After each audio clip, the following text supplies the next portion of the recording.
Do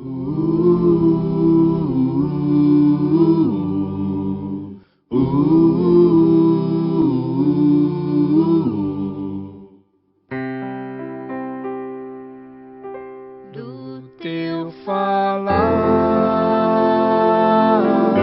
ó Salvador, jamais vou duvidar, é encorajador. Alimento Diário, Série E. Então virá o fim.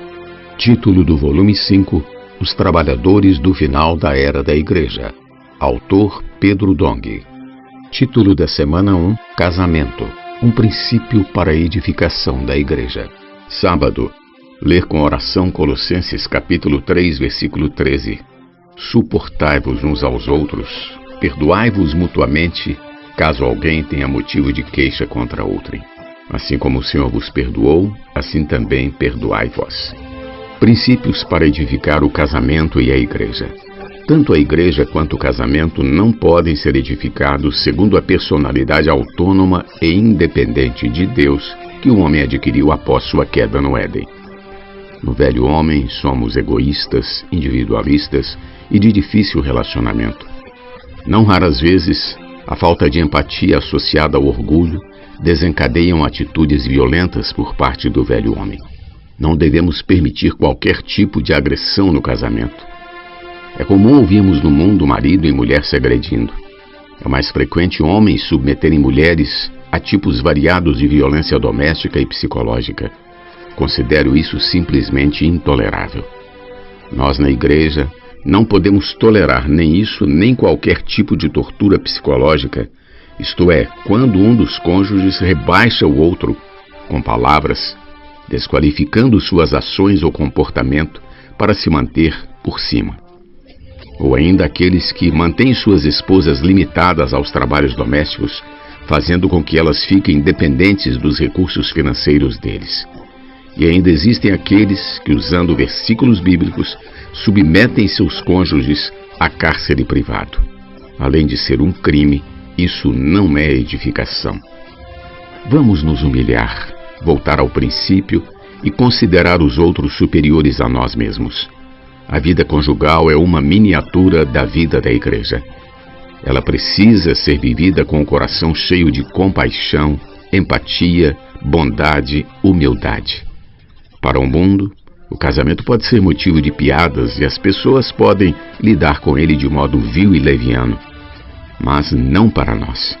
Somos o povo escolhido de Deus. O velho homem egoísta somente olha para si.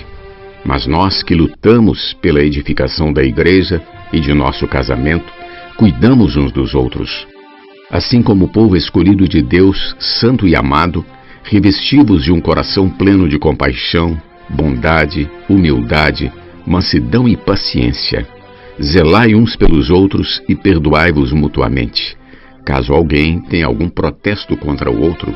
Assim como o Senhor vos perdoou, assim também procedei.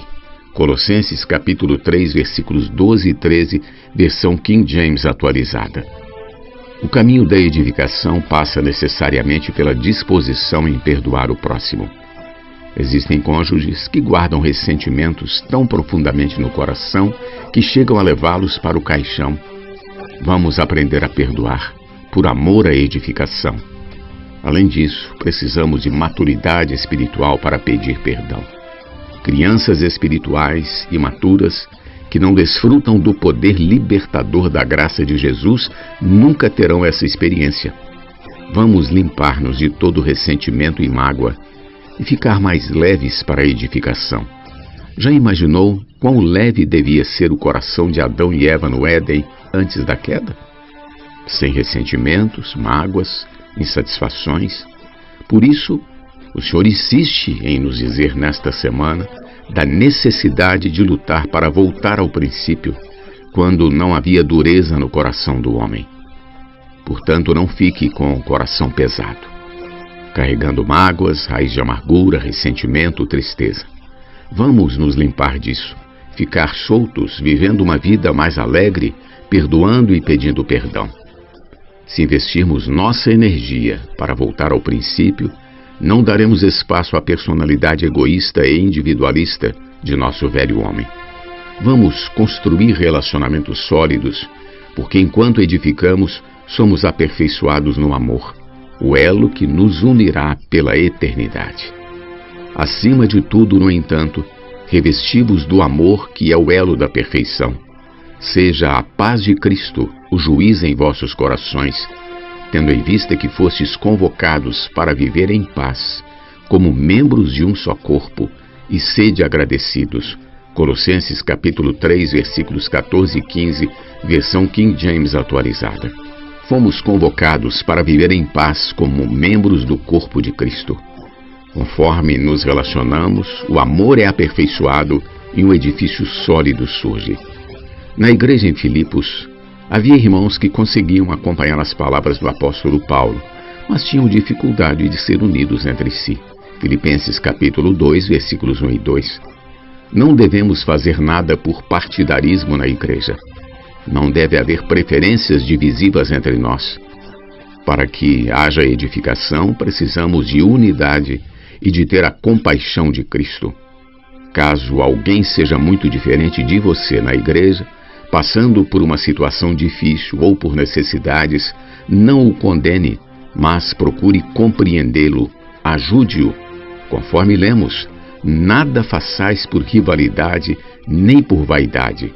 Pelo contrário, cada um considere com toda a humildade as demais pessoas superiores a si mesmo. Filipenses capítulo 2, versículo 3, versão King James atualizada. O Senhor tem dado ferramentas poderosas à igreja. Comportagem dinâmica, comportagem por hora, comportagem por oportunidade, avança jovem, fábrica de vencedores, mulheres conectadas, rede de cuidados, central de acolhimento, homens de oração, expo-livro. Que não passe por nossa cabeça ter a intenção de ganhar algum tipo de destaque ou preeminência ao nos envolver nesses serviços. Não semeie rivalidades entre as diversas regiões do Brasil e do exterior que estão comprometidas com essa prática da palavra profética. E caso algumas delas venham a se tornar modelos para as demais, que não haja em nosso coração inveja ou crítica. Do contrário, se tomarmos esse caminho, não conseguiremos edificar a igreja. Em vez disso, vamos lutar pelos interesses do Senhor e nos humilhar, voltando ao princípio, pois este é o caminho para a edificação. Como está escrito em Filipenses capítulo 2, versículo 4, versão King James atualizada, que diz: cada um zele não apenas por seus próprios interesses, mas igualmente pelos interesses dos outros. Pergunta de hoje: quais atitudes deve ter uma pessoa que quer ser bem-sucedida na edificação de seu casamento e da igreja em sua cidade? Jesus é o nosso Senhor. Do teu falar, ó Salvador, jamais vou duvidar, é encorajador, fiel me faz andar, mas tua glória eu ver, o mal vem derrotar. Fiel me faz andar, mas tua glória eu ver, o mal vem derrotar.